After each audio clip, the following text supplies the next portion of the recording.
Did you know there's more than one way to cleanse?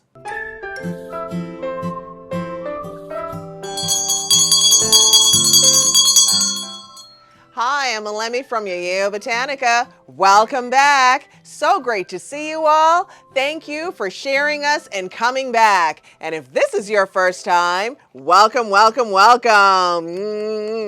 Remember, we're www.yeyeo, and we're a spiritual and wellness supplier, which is why I do videos about all things spiritual. And I'm Elemi. I want to shout out,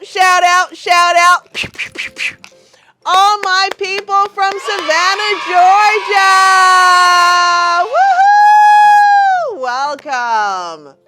So today, I thought we could talk a little bit about different ways to cleanse. Because sometimes when it's time to do a spiritual cleanse, people go to the same thing all the time. So let's get some variety going and bring in the good and send out the bad. So let's get started.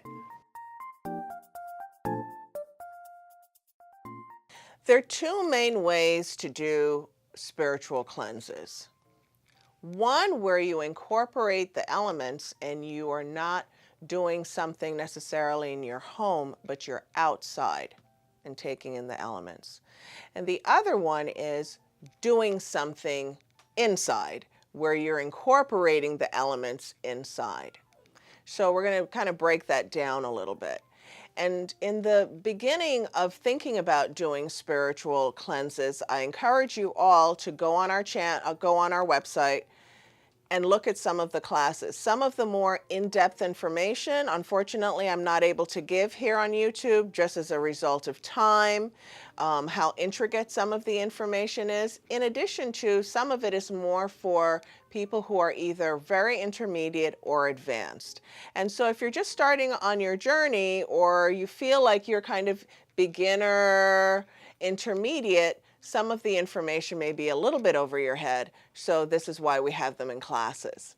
But for today, I really want to have a video that is more wide-based for people who are beginners, intermediate, and advanced, because I think that this will give you a lot of ideas on things that you can do to cleanse your aura, to cleanse your space, and to manifest some really wonderful things in your life.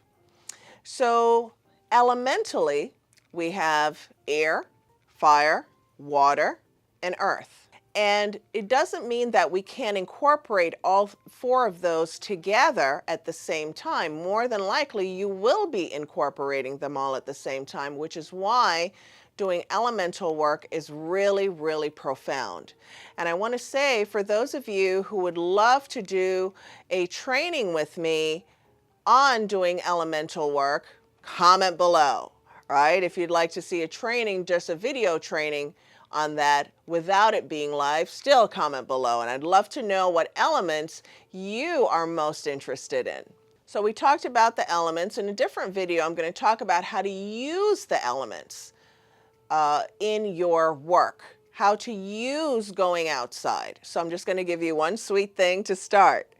If you're a person that you want to figure out how to get to the top of a situation, right? How to expand your mind, think more broadly. In addition to, you're on the way and you want to figure out how to be at the top of your game. How do you do that? You go to a mountain, a high place, and I want you to do it twice. One, when it's overcast, and then when it's clear.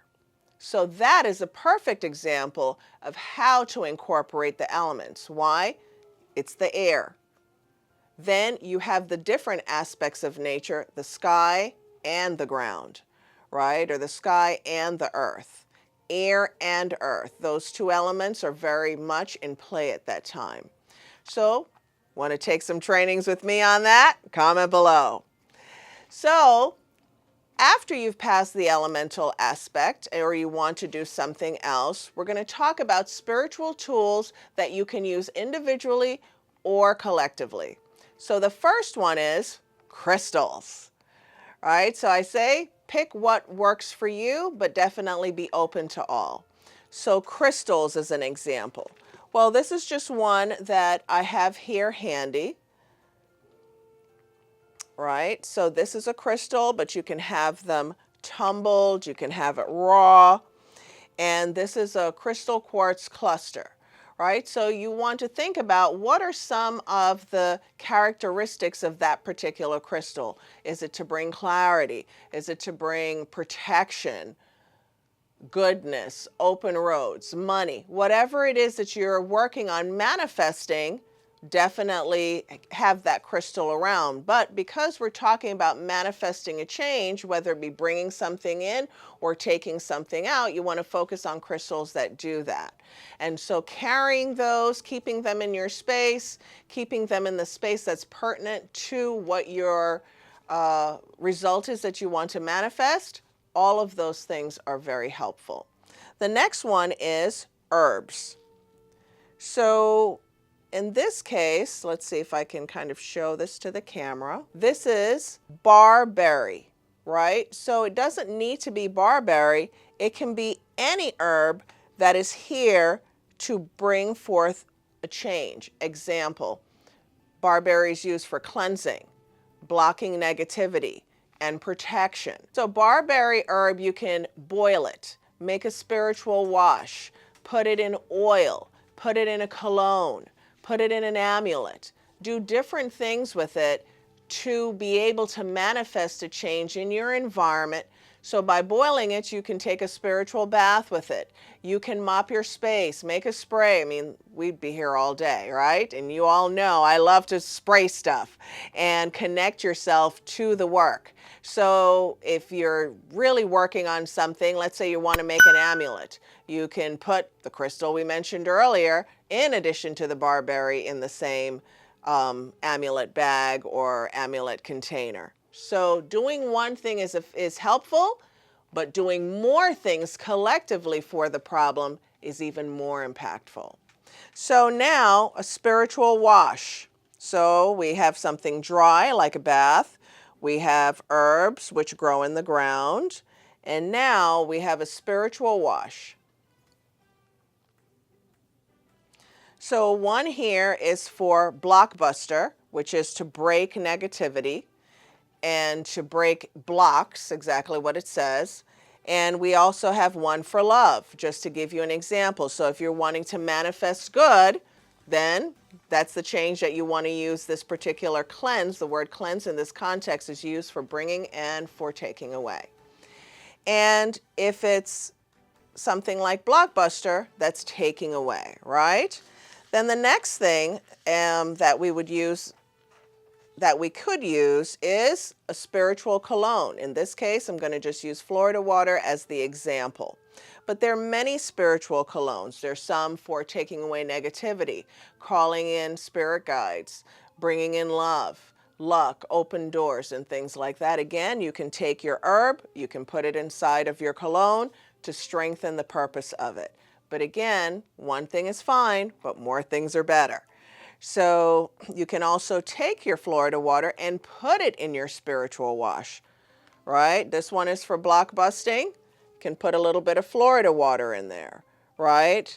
You have your Florida water, you can add it to your love, because Florida water is one of those items that can be used for good and not, right? And we have a great Florida water video, so many uses on using Florida water. I encourage you to watch that. So then the next one, which is actually something I really like, so you're going to learn one of my personal sweet things, is spiritual soaps, right? One of them is a jinx breaker, the other one is aloe.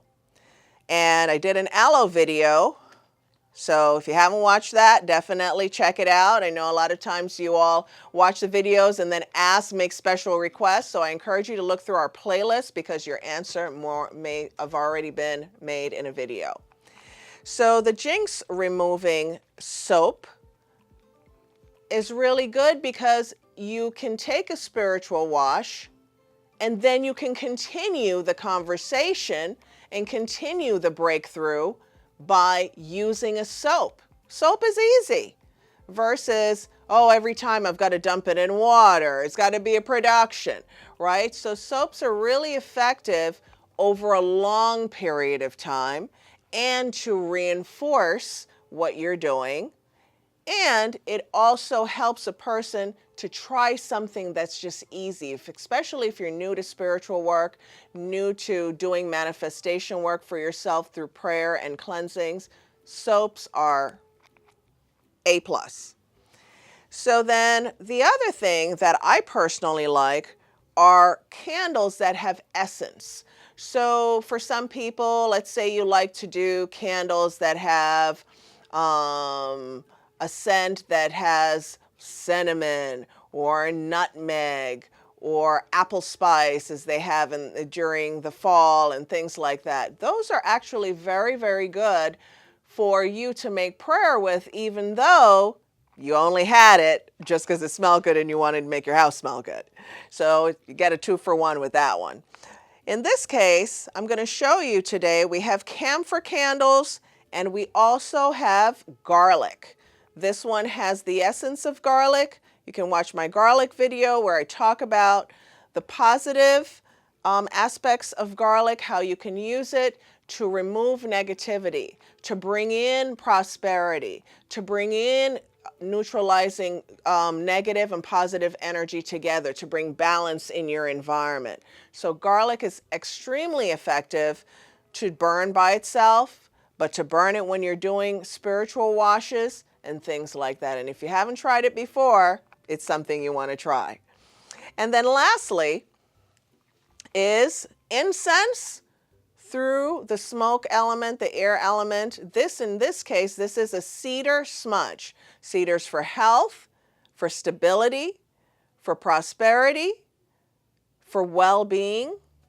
So cedar is something that you can do a cedar smudge to yourself, your environment. You can do it with your candle. You can do it with your soap. You can do it with your spiritual wash. So I've given you 1, 2, 3, 4, 5, 6, 7 ways that you can cleanse yourself and different methods that you can use. I hope this was helpful. If you learned something, definitely give me a thumbs up, share us with others, and see you soon. Ashe, ashe, ashe.